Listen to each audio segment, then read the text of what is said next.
Nagsasanay na nga mga kapatid ng pakikipaggera ang ating mga sundalo, no, kontra sa China mga tol.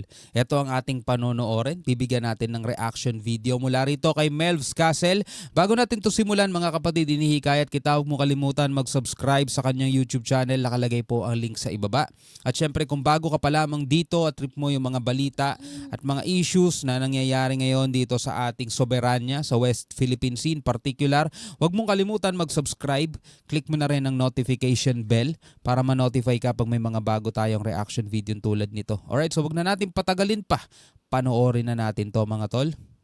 Dapat handa tayo sa giyera. Yan ang gustong mangyari ni Chief Romeo Bruna. Dapat naman talaga eh. Kahit sabihin natin walang nangyayaring gera, payapa, kailangan pa rin natin maging handa, di ba? Tulad Sabi nga, expect the unexpected. tayo sa giyera. Yan ang gustong mangyari ni Chief Romeo Bruna. Tulad noong isang araw, nagsagawa ang PLA Navy ng hindi inanunsyong military drills malapit sa West Philippine Sea at ikinalarma to ng US Air Force. In response sa 2 aircraft carrier ng China ng kamuntikan pumasok sa ating EEZ, agad na magsasagawa ngayon ng Armed Forces of the Philippines ng Territorial Defense Exercises. Oo, panibagong edisyon ng pagsasanay sa giyera kontra sa China. Pero nababasa ko yung mga comment ng ating mga kababayan. No? Puro na lang exercises na ganyan. Puro na lang practice na ganyan. Pagdating naman sa actual, tameme. Diba? Gets ko naman kayo mga tol eh.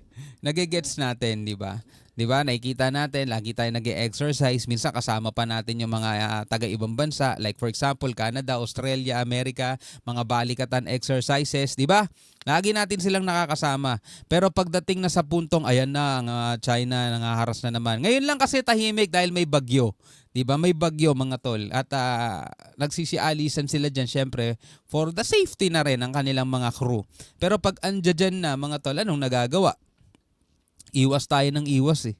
Diba? Iwas tayo ng iwas kasi ayaw natin mag-escalate. Ayaw natin lumaki pa yung tension. Diba? Which is oo naman, totoo naman mga tol. Pero diba? Kailangan pa rin natin maipakita sa mga dayuhan, in no particular country, mga kapatid, kasi kahit naman sino pwedeng maging pwedeng maging mananakop eh. 'Di ba? Kahit ang Vietnam na mas marami pa nga ata sa China mga tol ang kanilang naukupa, 'di ba? Kahit ang Vietnam, China na dahil sila agresibo. 'Di ba? Huwag na tayo magturo ng ibang bansa, kahit China na. 'Di ba? Pag andiyan sila mga tol, anong nangyayari? Diba? Asan na yung mga napag-ensayuhan? Nasaan na yung mga na-practice natin? Diba? Andiyan dyan mga tolo, hindi pa rin natin makakalimutan yung Teresa Magbanwa na halos 4 na buwan ba na malagi doon sa Escoda Shoal, mga tol? Na nagutom lang. Nagutom. Bakit nagutom? Ginutom ng Chinese. Ginutom ng China mga tol kasi lahat ng resupply boat natin na naghahatid sana ng pagkain sa kanila, hinaharang nila. Kasi nga kontrolado nila eh.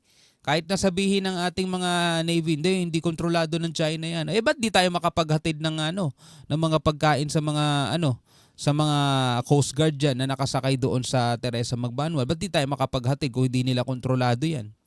Diba? Kasi ang inaano nila sa media, kontrolado daw hindi daw yan kontrolado ng China. Gusto nating maniwala, mga tol. Hindi naman, ayaw nating sundan yung naratibo ng China. Ayaw nating pakinggan yun. Pero yung nakikita natin yung actual na nangyayari at yung resulta ng mga pangyayari na nag-withdraw ang Teresa Magbanwa dahil una, butas na yung barko dahil binutas ng China binangga nila Tapos gutom na yung mga crew. Wala nang makain, mga tol. Yung tubig na iniinom nila galing pa dun sa condenser ng aircon nila. Tama ba yun? 'Di ba? Umatras. Wala pang kapalit. Ang tanong, may balita na ba kung may pumalit na? Wala tayong balita, mga tol. Wala tayong balita tungkol dyan. Ngayon, nag-e-ensayo ulit ang ating mga AFP na hindi naman masama. Good job yan kasi talagang dapat sila mag-ensayo. Pero yun ngayon, nababasa natin yung mga comment. Puro na lang ensayo. Pagdating naman sa actual, wala, tameme lahat. So, gets ko kayo mga kapatid. Gets ko kayo. Ang objectives ay para maging dalubhasa ang militar sa posibleng digmaan. Dapat maging kapantay daw ng AFP ang Amerika sa mabilis na pagresponde sa pag-atake, tulad ng mabilis na pag-intercept ng F-35 fighter jet sa aircraft carrier ng China. Di ba? Para sa mabilis daw na pag-intercept. Samantala, mga kapatid, sa isang balita, eto, pakita ko lang sa inyo, yan.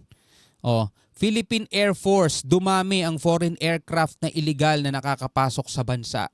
Hindi natin nai-intercept mga tol dahil sa kakulangan o sa limitadong kagamitan. Di ba? Dahilan para bahagyang umatras ang puwersa ng mga China.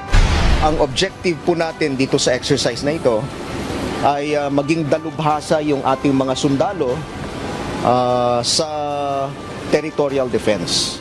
Which is dapat talaga maging dalubhasa ang ating mga kasundalo. Kasi wala tayo ibang sundalo nga asahan mga tol. Yan lang yung mga sundalo natin.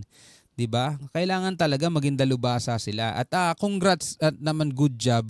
Kasi kahit umaraw, umulan, bumagyo, kahit anumang panahon, tinutuloy nila ehersisyong 'yan talaga para maipagtanggol ang ating bansa. Kailangan lang din talaga mga tol ng suporta ng gobyerno eh. Kasi kahit na gaano katitibay ang dibdib at puso niya, at tapang niya mga yan, kung hindi susuportahan ng ating gobyerno at lilimitahan lang din yung budget para sa kanila, kawawa naman sila mga tol. Diba? Di pa rin natin makalimutan mga tol yung proposed budget ng ating Department of National Defense na 245 billion sana for year 2025. Anong naaprubahan? 75 billion. Diba? Matatapang mga sundalo natin, oo. Pero kung kulang sila sa kagamitan, paano nila tayo ipagtatanggol? Dagat, langit at lupa ensayuhin niya ng AFP. Naval warfare sa West Philippine Sea, coastal defense sa baybayin, at missile airstrike sa langit. Lahat ng yan sasanayin sa gitna ng bantang pananakop ng China. Kung kaya ng Amerikang ipaglaban tayo sa giyera, dapat kaya rin nating depensahan ang sarili nating bayan. Number 1, dapat kaya natin talaga. This exercise provides us with an invaluable opportunity to hone our skills, ensuring the interoperability and effectiveness of our joint forces in the face of evolving security challenges. Our mission today is very clear: to prepare ourselves comprehensively to respond to any external threats that might challenge our sovereignty. Ganda pakinggan, no? Ganda, mga tol. Nakakabilib pakinggan. Pero again, hinahanap natin dyan yung action na next time, sana hindi na tayo makakita ng ating mga barkong winawater cannon, binabangga. Diba? Kasi mga tol, kahit nasabihin natin hindi pa armed attack yun, threat pa rin yun mga tol eh. Sa kaligtasan ng ating mga kababayan Pinoy na Coast Guard, sundalo. Sana wala na tayong mabalitaan mga tol, mga sundalo na putulan ng daliri, di ba? Dahil sa pagbangga ng mga barko ng China, di ba? Kasi yun yung ine-ensayo nila eh, di ba? Isasama sa war games ang puwersa ng Philippine Coast Guard at Police. Sa oras kasi na magkagyera, syempre hindi lang tayo dapat umasa sa AFP. Dapat lahat ng law enforcement unit may alam sa gyera. Kaya sa magigitang nating security guard dyan, pag nagkagyera talagang for sure napakalaking tulong nyo. Kung nagkagera tayo, lahat-lahat ng mga ahensya na ito ay magtutulong-tulong. Isasama rin po natin ngayon sa exercise na ito yung mga reservists natin. Dahil of course, kung sakaling may mangyari, dapat alam ng mga reservists natin kung ano yung gagawin nila at paano sila papasok dun sa overall campaign natin sa pagdepensa ng ating. Aga pag nagkagera, no? Pag nagkagera, sa ngayon wag muna. Ayaw natin magkagera, pero kailangan nating masaksihan. Ngayon pa lang na wala pang gera, kailangan nating masaksihan na kayang depensahan ng ating mga otoridad, sundalo, lalo na Navy, Coast Guard, yung ating soberanya.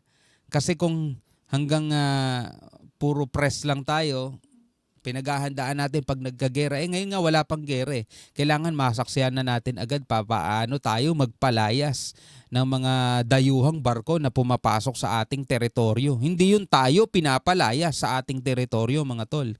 Diba? Niisip kasi nila mga kapatid, pagka pinalagan nila yung mga pangwawater cannon ng China, baka daw mag-escalate. Diba? O overthink sila masyado eh. Pinaghahandaan nga nila pag nagkagera eh. 'Di ba? Tapos, eto tingnan nyo nangyari sa Indonesia, for example, pumapasok yung barko ng China, pinalayas ng mga barko nila. Hindi naman nagkagera eh. Bakit sa atin hindi sila makakilos ng ganun?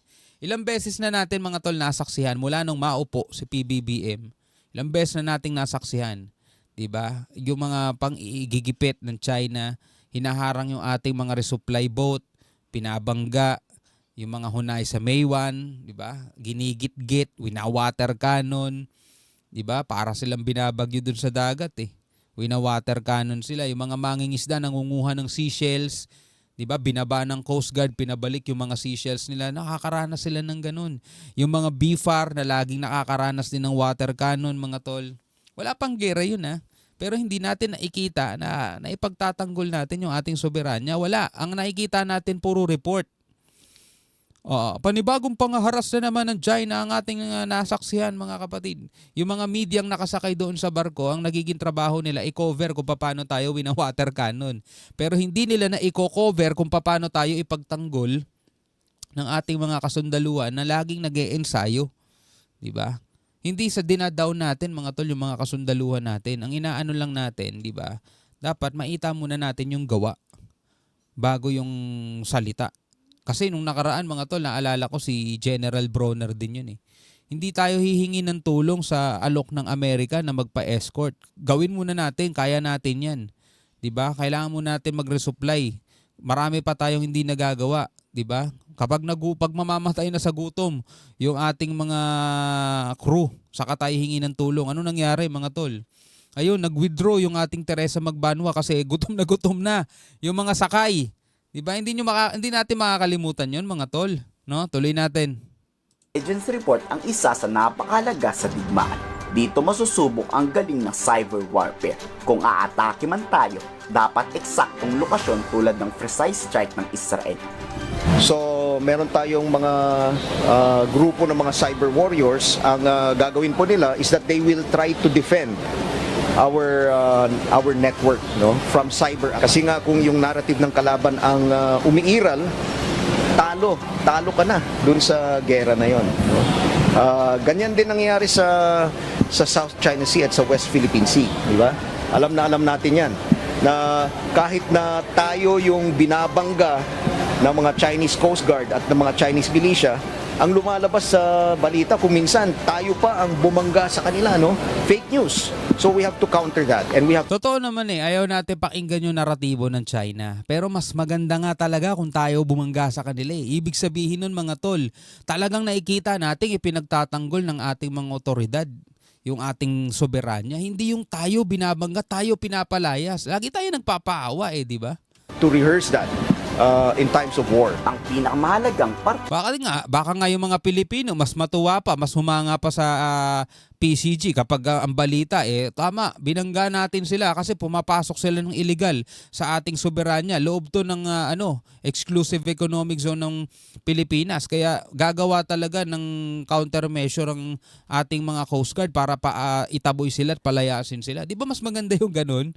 Di ba? Kaysa yung panibagong pangaharas na naman ng China. Binangga ang ating barko. Barko ng PCG, binangga. Barko ng BFAR, winater cannon. O, diba? Ganun ang lagi nating napapanood. Pagdating sa report ng China, baliktad. Tayo nang haras sa kanila. ng dagit pa exercises ay ang pagkupkup mula sa teritoryong nasakop na ng China. Buti pa yung China, ginagawa tayong maangas no? Yung China, ginagawa tayong matikas sa report nila Tayo daw ang bumangga sa kanila, tayo daw ang gumawa ng hindi maganda sa kanila, di ba? Ginagawa nila tayong matikas. Dito maglulunsad ng pang-atake ang AFP para mabawi ang ating teritoryo. Mukhang naghahanda ng AFP baka kasi masakop ang Pag-asa Island. Of West Philippine Sea will be conducting a series of exercises, all of which will be taking part on the western portion of Palawan. We will be having island seashore exercises, amphibious counter-landing exercises, and air defense exercises. Kasama dyan yung joint intelligence, surveillance, and reconnaissance and maritime security exercises. Kayo, Handa ba kayo kung sakaling magkagulo? Alright mga kapatid, bilang isang Pilipino, ano ang masasabi mo sa mga balitang ito na napanood natin? Pwede ka magbigay ng komentaryo sa ibaba, pwede ka magbigay ng iyong saloobin. Alright, hanggang sa muli, ako nga pala si Shobaldi. Peace out.